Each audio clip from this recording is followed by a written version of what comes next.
안녕하세요, 김쌤입니다. 이번 시간에는 인사 강의고요. 19강 연말정산 알아볼 텐데요. 제가 오타 났네요. 오타가 좀 많이 난 것 같습니다. 2024년도 국가서 기준으로 제가 작성을 해놨어요. 근데 요 내용은 매년 변화가 됩니다. 그래서 여러분들이 어디 들어가셔야 되면 국세청 홈페이지 들어가시면 연말정산 기준에 대해서 나와 있거든요. 아마 지금은 2024년도가 최근에 연말정산한 내용이기 때문에 그 내용이 나와 있을 거예요. 아마 2025년도 연말정산은요, 올해 한 12월이나 11월쯤 가면 또 정리가 돼서 아마 거기 홈페이지에 올라와 있지 않을까 생각합니다. 자, 그러면 이 내용 한번 보도록 하겠습니다. 연말정산이고요. 연말정산은 원천지수 의무자가 근로자에게 지급한 1년간의 총급여액에 대해서 근로세액을 종합과세한 방법으로 세액을 정확하게 계산하여 확정한 후 매월 급여를 지급할 때 원천 징수를 하겠죠. 그 납부한 세액과 본인이 소득을 가지고 계속 뭔가 사회활동을 하면서 금액을 썼을 겁니다. 그 금액에서 낸 세금, 부가가치세가 있으니까요. 세금을 갖다가 비교하고 정산을 해가지고 과부족을 확인하고 만약에 모자르면 그 부과를 하고요. 근로자가 더 냈으면 국가에 낸 세금이 많으면 환급을 시켜주는 그런 제도를 우리가 연말정산이라고 합니다. 그래서 얘를 갖다가 여러분들 아시죠? 예납적 원천징수라고 하는 거 가장 대표적인 사례입니다. 그 다음에 연말정산의 의무자는 근로소득을 지급하는 모든 개인과 법인이 되겠으며 연말정산 시기는 월별 납부자와 반기 납부자가 있는데요. 월별은 보통 월별 납부자 보시면은 이걸 2월 말일이라고 보시면 됩니다. 신고기한은 익년 3월 10일이라고 생각하시고요. 그래서 보통 3월에 보통 정리가 돼서 여러분들한테 정산이 될 겁니다. 지급 명세서 제출기한도 남아 있습니다.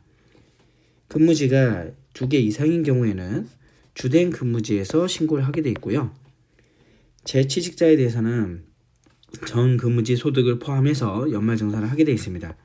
그러니까 혹시라도 이직을 하신 분들은 전 근로지에서의 소득을 같이 이번에 신고를 해야 되는 거죠. 연말정산 시 근로자의 저취 서류를 보시면 근로비, 근로소득 공제서, 의료비, 지급 명세서, 기부금, 신용카드 공제서, 소득공제서 입증 서류인데 다 홈택스에서 다운받을 수 있고요. 받아서 바로 인사 쪽에 제출을 하시면 정산이 바로 됩니다. 연동이 되니까요.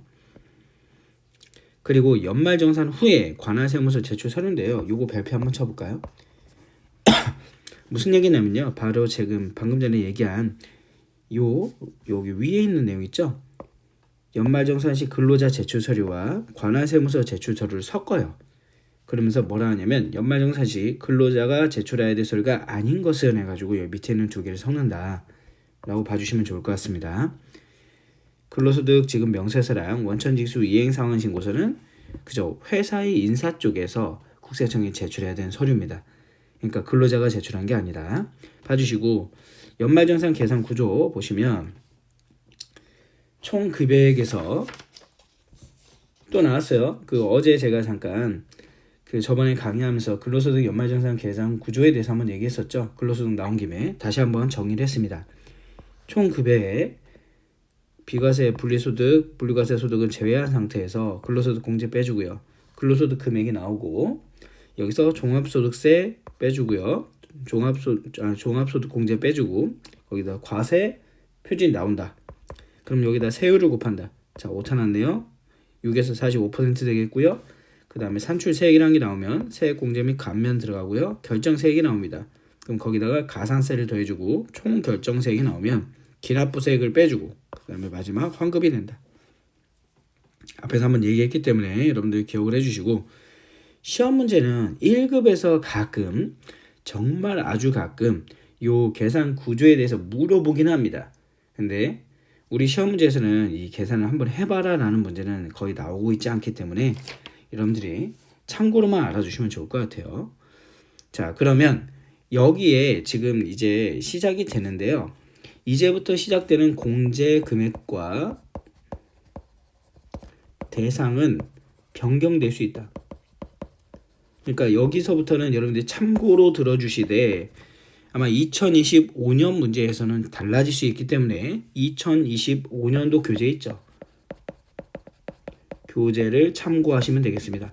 그리고 혹시라도 요약지를 가지고 계신 분들은 중간중간에 지금 제가 가지고 있는 것처럼 내용이 변경되거나 바뀐 내용들은 수정하시면서 계속 봐주시면 될 것 같아요. 자, 그 다음에 이제는 한 번씩 보겠습니다. 자, 기본공제가 들어가는데요. 소득공제에서는 인적공제가 있습니다. 기본공제 더하기 추가공제가 있는데, 기본공제는 자 사람당 얼마? 그죠? 한 사람당 150만 원 기준으로 공제가 됩니다. 그리고 본인은 공제가 소득요건, 나이요건 없고요. 그 다음에 배우자는 소득요건은 해당이 되고 소득요건 체크를 한번 해보셔야 되는 거고요. 나이요건은 해당이 안 됩니다. 그래서 연간 소득이 100만 원 이하, 그 다음에 근로소득만 있는 경우에는 총급여의 500만 원 이하가 해당이 되겠습니다. 여기는 시험 문제 자주 안 나오는 것 같아요. 그나마 시험 문제 자주 나오는 건 이쪽이죠. 직계존속은 60세 이상, 그 다음에 형제자매는 나이 요건 얘기하는 거예요. 만 20세 이하, 만 60세 이상입니다. 그 다음에 위탁 아동이 있는데 만 18세 미만이죠. 그 다음에 수급자는 해당이 되지 않는다 라고 되어 있습니다. 자, 추가공제 보겠습니다. 추가공제 별표 치고요. 경로우대적 공제가 바뀌었습니다. 예전에는 뭐 60세일 때도 있고 65세일 때도 있었는데 몇 세로? 그죠? 만 70세 이상으로 바뀌었고요. 인당 100만 원으로 체크가 되어 있습니다. 장애인 공제는 1인당 200만 원까지 공제가 가능하고요. 분야자는 50만 원, 분야자는 50만 원입니다. 근로소득 금액이 3천만 원 이하인 근로자가 다음 어느 하나에 해당이 되는 경우에는 50만 원 체크 한번 해보시고요.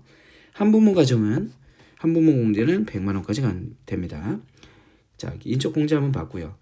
그 다음에 연금보험료 공제가 있습니다. 연금보험료 공제는 여기서는 국민연금, 공무원연금 이런 연금을 얘기하거든요. 전액 가능합니다. 전액 연금보험료는 전액 가능하고요. 그 다음에 특별소득공제가 있습니다. 특별소득공제에서 보험료 공제, 건강보험료, 그 다음에 고용보험, 장기요양보험은 전액도 가능합니다. 이거 우리가 흔히 말하는 4대 보험이죠. 자, 신용카드는 공소득공제가 있는데요. 여기는 여러분들이 나중에 꼭 확인해 보셔야 되는 게 변경돼요. 매년 변경이 되기 때문에 체크 한번 해보셔야 됩니다. 신용카드 등 사용금액은 2024년 기준 총 급여액의 25%를 초과한 사용금액에 대해서 중고차 금액은 10% 포함입니다. 신용카드 얼마? 그쵸? 여기 밑줄 긋게요. 15%, 직불, 체크, 직불, 현금 영수증, 제로페이는 30%, 그 다음에 전통시장 및 대중교통은 40%입니다. 매년 요일이 변경되니까 체크 한번 해보시고요. 공제금액은 300만 원까지 가능합니다. 공제는 300만 원 돼 있는데 이 금액도 바뀐다는 얘기예요. 그리고 총 급여 7천에서 1억 2천 사이에는 250, 1억 2천 초과에는 200만 원입니다. 그 다음에 총 급여 20%, 얘와 총 급여 20% 중에서 적은 금액, 그죠? 이 둘 중에 적은 금액으로 공제된다는 거 체크해 주시고, 지금 제가 얘기를 하고 있지만 올해도 변경될 거다. 한번 체크를 해보시는 게 좋습니다. 자, 그 다음에 세액공제가 있습니다. 세액공제는 근로소득공제가 있는데요. 근로소득에 대한 종합소득세 산출 세액을 보시면 130만 원 이하와 130만 원 초과로 나뉜다.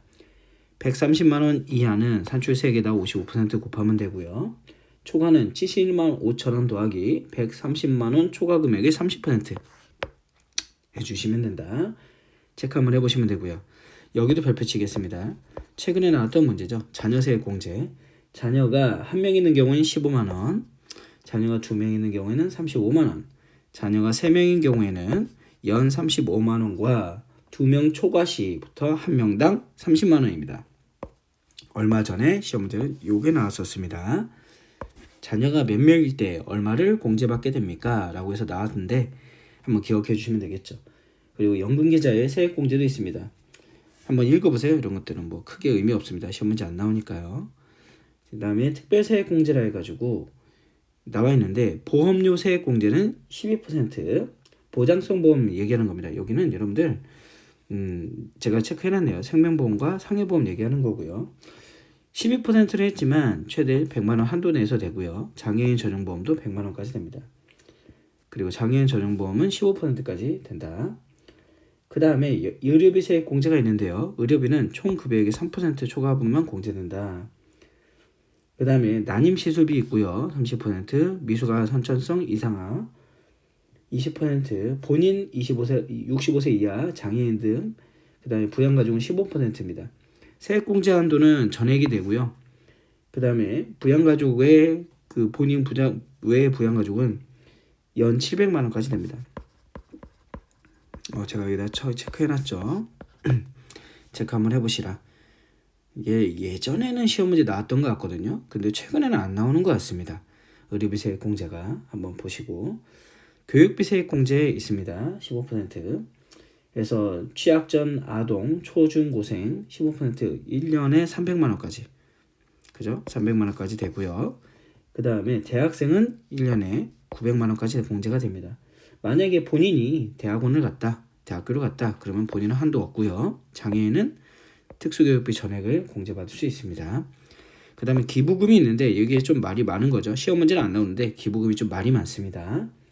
되니 안 되니 막 말이 많아가지고 정치자금 기부금이 있고요. 특례 기부금, 최근에 뭐 강원도 지역이라든가 일부 그 외지역 같은 경우는 고향사랑 기부금이 있죠. 또 고향사랑 기부금도 있고요. 오리사주 조합 기부금, 지정 기부금 다 있는데 이거는 여러분들이 참고해서 한번 읽어보시는 게 좋습니다. 자, 지금 우리가 간단하게 한번 봤는데요. 지금 여기서는 제일 많이 나오는 거 체크 한번 해드리면 교육비 세액 공제 가끔 나왔고요. 그 다음에 자녀 소액 공제는 100% 보셔야 됩니다. 그 다음에 신용카드 공제가 시험 문제 나온다. 그렇게 해서 여러분들이 체크 한번 해보시고요. 기본 공제, 그 다음에 추가 공제, 인적 공제에 대해서도 확인을 해보시면 좋습니다.